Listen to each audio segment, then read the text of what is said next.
estamos en el aire de Eso que Falta y ya tenemos conectada al otro lado a Karina Forcinito, quien hoy estará representando la columna Perspectivas Críticas de la Economía Actual. Decíamos al inicio del programa que vamos a charlar sobre la continuidad del Plan Caputo con el de Martínez de Hoz a 50 años de la dictadura, algo que habíamos empezado a charlar con Cari también en el inicio de esta nueva columna 2026 aquí en Eso que Falta. Hola Cari, ¿cómo estás? Hola, ¿qué tal, Mailén? ¿Cómo están? Y Mailén Fiesta también. Estoy acá, muy bien. ¿Cómo estás vos, Cari? ¿Cómo andan? Bien, todo muy bien, gracias. Bueno, estábamos ahí como en la continuidad de esta columna que, bueno, la iniciaste ya hace un par de semanas y que también se venía ahí, justo era el nuevo aniversario, ¿no?, de los 50 años del último golpe cívico-militar acá en Argentina, y empezaste a entablar esta comparación muy clara, ¿no?, sobre las políticas de Martínez de Hoz respecto a las políticas económicas de este gobierno, ¿no? Sí, a mí me interesa, me parece importante por lo significativo de la fecha, pero también porque estamos viviendo un momento muy particular, que es que a 50 años del golpe militar, que le dio origen a la última dictadura, estamos ante el primer gobierno que en democracia reivindica abiertamente la dictadura. Y bueno, esto me parece que es un punto como de clivaje, en un punto de inflexión, mejor dicho, respecto de lo que venían siendo los gobiernos anteriores.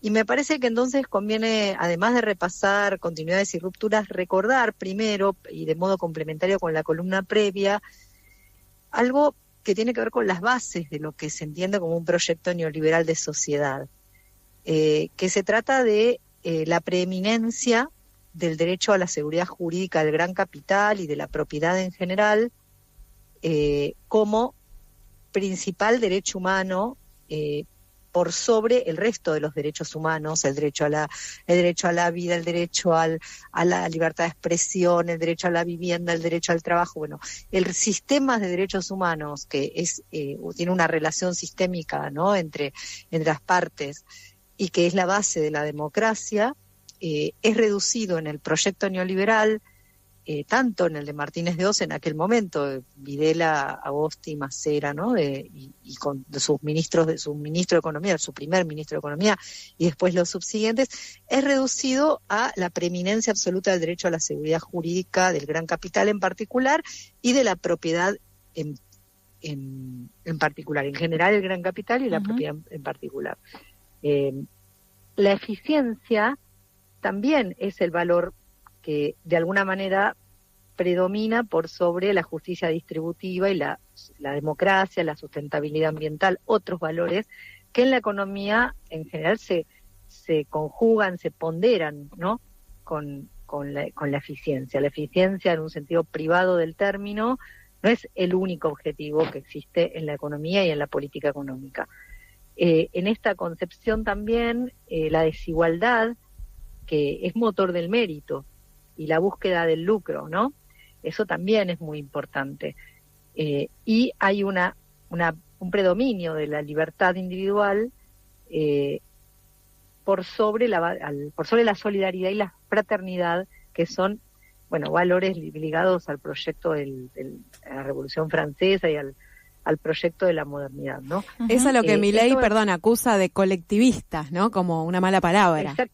Exactamente, que por eso para Milei cualquier defensa de un objetivo que sea justo en términos distributivos, por ejemplo, respecto de necesidades divergentes como son las de las personas con discapacidades, etcétera, es un planteo comunista, ¿no? Esta idea de que cualquier demanda vinculada a cualquier derecho social que no sea la seguridad jurídica de la gran propiedad, especialmente de la gran propiedad, aunque no únicamente de la propiedad en general, es entendido como una reivindicación comunista, colectivista, de los responsables del asesinato de millones de personas en la ex-URSS, etcétera, digamos, ¿no? Es toda una mezcolanza de cosas, cuando en realidad estos son proyectos, estos valores, por otro lado, son la base del proyecto.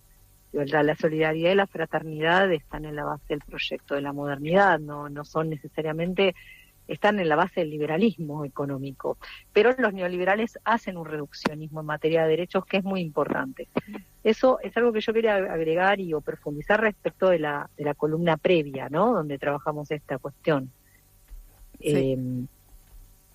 Bueno, luego también me parece importante explicar que en ambos gobiernos se desarrollaron, además de las políticas de estabilización, típicas como congelamiento o atraso de los salarios nominales utilizados como ancla antiinflacionaria, o la fijación del tipo de cambio, la reducción de los aranceles a las importaciones, ¿no? Medidas que son antiinflacionarias en el corto plazo.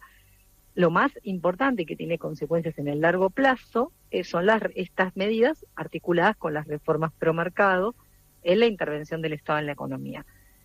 Por ejemplo, la preeminencia del principio de subsidiariedad del Estado, que es que el Estado debe reducirse a las funciones mínimas, y el mercado se consigue la iniciativa privada superior a cualquier iniciativa estatal, pública. La liberalización de los precios mientras se mantienen controlados los salarios, lo cual obviamente los erosiona. La apertura al mundo en términos comerciales y financieros asimétrica, porque no es que el mundo se abre a la Argentina, sino que la Argentina se abre al mundo. Y la desregulación pro mercado de los sectores, las regiones, y de todos los mecanismos de protección de los sectores más vulnerables en materia productiva. La flexibilización laboral, ¿no? La caída de los derechos laborales, que todos son considerados costos, ¿no? La autonomía del Banco Central respecto del Tesoro, que es otro punto fundamental, porque ¿qué significa la autonomía? Significa que teóricamente el Banco Central no debe prestarle al Tesoro para cubrir su déficit fiscal, y por lo tanto el Tesoro debe ajustar, no importa qué tipo de gastos, las jubilaciones, la salud pública, la educación, cualquier tipo de gasto fundamental, en virtud de obtener un superávit primario. Y eso obviamente en un país endeudado como la Argentina, ahora voy a referir al nivel de deuda que tomó el gobierno y que se parece bastante o es mayor en un punto en términos cuantitativos al que tomó la gestión Martínez de Oz. Sí. Entonces eso limita enormemente, deja atados de pies y manos al Estado para realizar políticas fiscales compensatorias, progresivas, etcétera. O sea, el Tesoro no le está prestando plata al Banco Central. Eso no está sucediendo. Bueno, en teoría... Dice que no. En teoría, claro, el principio neoliberal de cómo qué significa la autonomía del Banco Central, sí dice que no. Okay. Y lo mismo la no emisión monetaria, que es entendida como el principal y único causante de la inflación. La inflación, claro. Como vemos, ahora no hay emisión monetaria, pero sin embargo, de hecho hay una restricción de liquidez importante, pero sin embargo, vemos que la inflación continúa, quiere decir que hay otros determinantes de la inflación que esa teoría monetarista reduccionista no puede explicar. Sin embargo, el gobierno está empecinado en negarlo y efectivamente es un problema porque no ataca algunas de las otras causas que habría que atacar simultáneamente. Bueno, básicamente quiero explicar esto de la deuda antes de que se me acabe el tiempo, porque se liga con lo que estoy diciendo, para ver la continuidad en materia de toma de deuda. Este es un plan que se financia, obviamente, como no se emite moneda, el Estado renuncia a su atribución de emitir moneda, que es uno de los aspectos que caracteriza cualquier Estado, ¿no? El monopolio de la emisión monetaria, y que le permite de alguna manera incidir en el ciclo económico. Bueno, en este caso, las necesidades presupuestarias se cubren del Estado, del fisco, se cubren con deuda externa, interna y externa, pero en general vamos a mencionar la que es más compleja después y más condicionante de la dependencia financiera, que es la externa. En el año 76, la deuda externa representaba, no representaba, en realidad era de 7.800 millones de dólares. Mientras en el año 82 ascendía a 43.600 millones de dólares, ¿no? Para tener una idea del nivel de crecimiento exponencial de la deuda. Claro.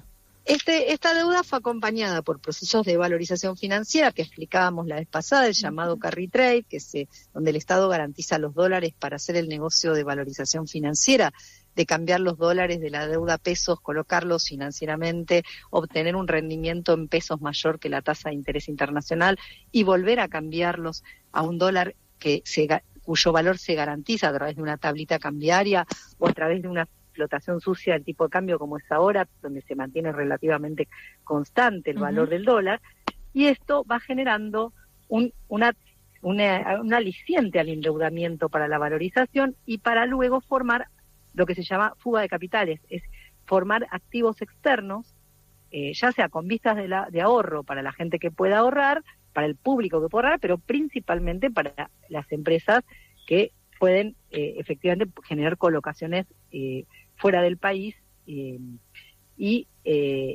captar esos dólares que están ingresando al país sin necesariamente invertirlos. De hecho, lo que se ve en la etapa de Martínez de Oz es una caída de la industria en el Producto Bruto Interno que pasa de 28,3% del PBI en el 74 a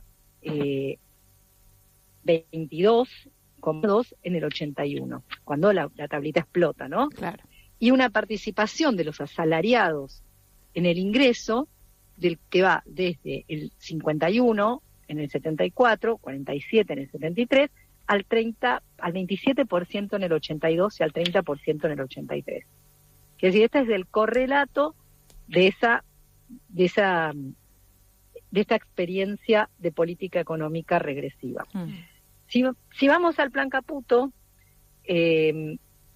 también comparte con la dictadura el mismo perfil de política y también el disciplinamiento social mediante la concentración ejecutiva, la producción de normativa acelerada, ¿no? El condicionamiento a los gobiernos provinciales y una respuesta estatal punitiva y represiva sobre la conflictividad social que en este momento concentra el 10% de los asesinatos en democracia, según Correpi, ¿sí? Y 514 personas detenidas, 2.648 heridas, 101 allanamientos a organizaciones, todo esto según información también de Correpi y de el Instituto de la CTA Autónoma, el Monitor de Respuesta Represiva. Sí. Por lo tanto, también hay una estrategia en ese sentido que acompaña, que es de disciplinamiento muy poderoso.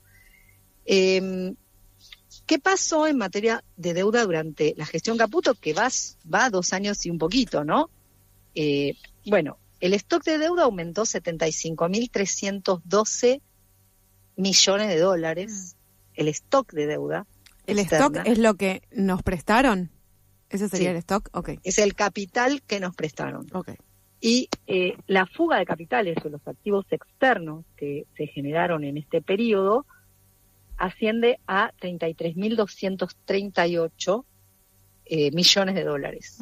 Es decir, un porcentaje muy elevado. Y además, este stock de deuda que se tomó involucra hasta el día de hoy pagos de intereses por 15.590 millones de dólares. Claro. Quiere decir que en 2 años, el monto de deuda, ya el stock de deuda, que es nuevo, que se toma, sobre ya la preexistente, que era muy elevada, es realmente muy importante y va a condicionar en el largo plazo el devenir de la economía argentina. Bueno, de hecho, la Argentina, según el Consejo Profesional de Ciencias Económicas de Santa Fe, es el país con más dólares per cápita fuera del sistema bancario del mundo. Esa cifra... Claro, por eso están desesperados de sacarlo del colchón, ¿no? Exactamente, claro. Exactamente. Esta cifra que se estima, el ranking mundial de dólares no bancarizados que elabora el Fondo Monetario Internacional, es estimada en 250.000 millones de dólares, ¿sí? Esta cifra supera el ahorro informal de las 4 principales potencias europeas, Alemania, Reino Unido, Francia e Italia sumadas. No, es decir, es un problema muy grave el que tenemos con esta dinámica que, lejos de corregirse, se está profundizando. Claro. Y esto en otros momentos de la historia, digo, del 83 en adelante, no se había visto en tanto tamaño, ¿no? Y bueno, va creciendo, porque el monto de la deuda va creciendo. Claro. y bueno, además, sí hay momentos donde pega un salto fenomenal. Antes de la crisis del 2001, el endeudamiento llegó a ser a superar el nivel del Producto Bruto Interno, es decir, la cantidad de riqueza que se genera en un año en la economía. Claro. De hecho, estábamos en un nivel de endeudamiento equivalente a Alemania después de la guerra, digamos, era un delirio. Es decir, no es que nunca ocurrió, y por supuesto la fuga de capitales acompañaba esa tendencia, porque cuanto mayor es el riesgo, obviamente mayor es la desconfianza y se produce mayor fuga de capitales. Claro, ¿no? y sacás de los bancos, ¿no? Claro. Exactamente. Claro. Entonces, eso en Argentina ya es una dinámica que se inicia con la apertura financiera de Martínez de Oz y todos estos incentivos macroeconómicos que son bastante complejos de explicar rápidamente, pero que lo que hicieron fue transnacionalizar el sistema financiero de modo automático y asimétrico en un contexto de extrema liquidez e irresponsabilidad de los acreedores para prestar a los gobiernos, en un gobierno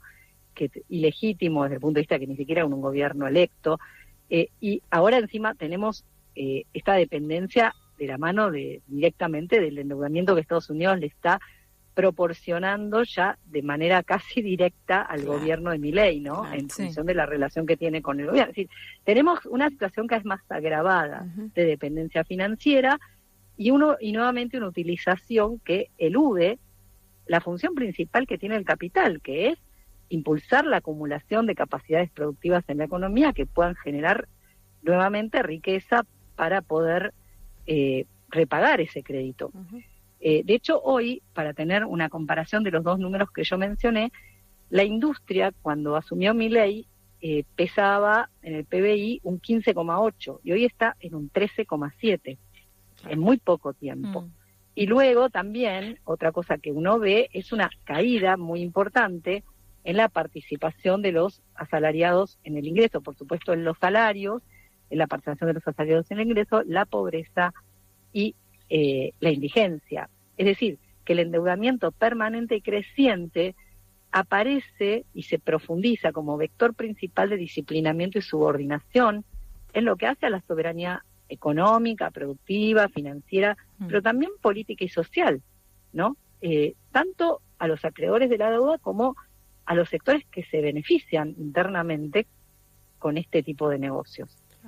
Claro, o sea que estamos tomando deuda y endeudándonos, como decías, a nivel social, económico, político, pero que a su vez no les está dando el rédito que hipotéticamente debería darles a los grandes empresarios de nuestro país que se beneficiarían hipotéticamente con esta toma de deuda, ¿no? Es decir, que no funciona por ningún lado toda la guita que estamos pidiendo prestada.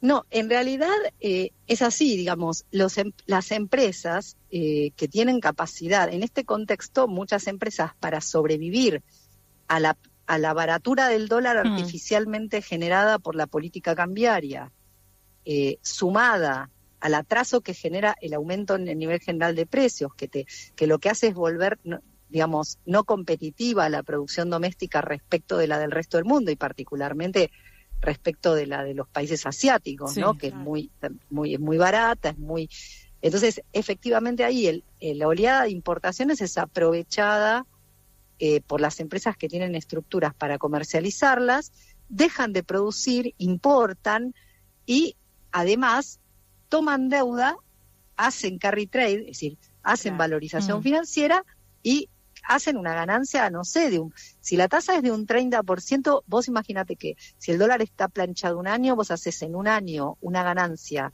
de un 30-20% anual sin correr casi riesgos, más que el riesgo devaluatorio. Y eso es muchísimo, porque hoy una ganancia razonable de una pyme, no sé, puede llegar a ser de un 5% anual del capital. Claro. Entonces, imagínate, no es que ellos se ven perjudicados, sino que adaptan su comportamiento y sacan beneficio. Lo que pasa es que para sacar beneficio de esta situación tenés que tener espalda. Claro. Tenés que tener... Y te tienen que prestar de afuera, que no le prestan a cualquiera dólares desde afuera. Porque acá se están endeudando las empresas también, no solamente...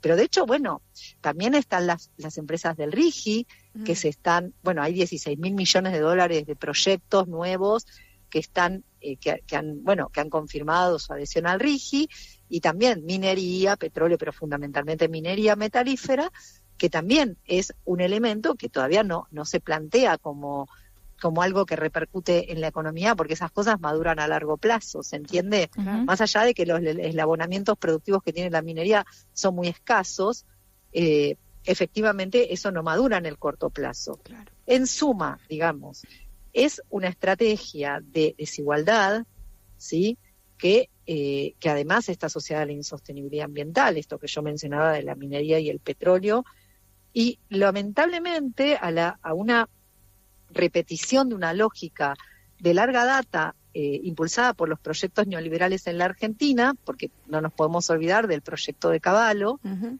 que también tuvimos estabilidad durante 10 años, pero sin embargo, estabilidad, digamos, relativa, ¿no?, para lo que es la historia inflacionaria del país, y sin embargo, la situación del país quedó afectada de una manera terrible con una de las peores crisis de toda su historia, ¿no? Claro, sí. Esto, por eso digo, es muy importante que tomemos conciencia de que este tipo de políticas deben reformularse a futuro. No es nada sencillo, pero hay mecanismos para morigerar y para no volver a repetir estos ciclos de endeudamiento que además quiebran el Estado financieramente y nos dejan sin herramientas para intervenir sobre la desigualdad, la vulnerabilidad y las necesidades más básicas de la población.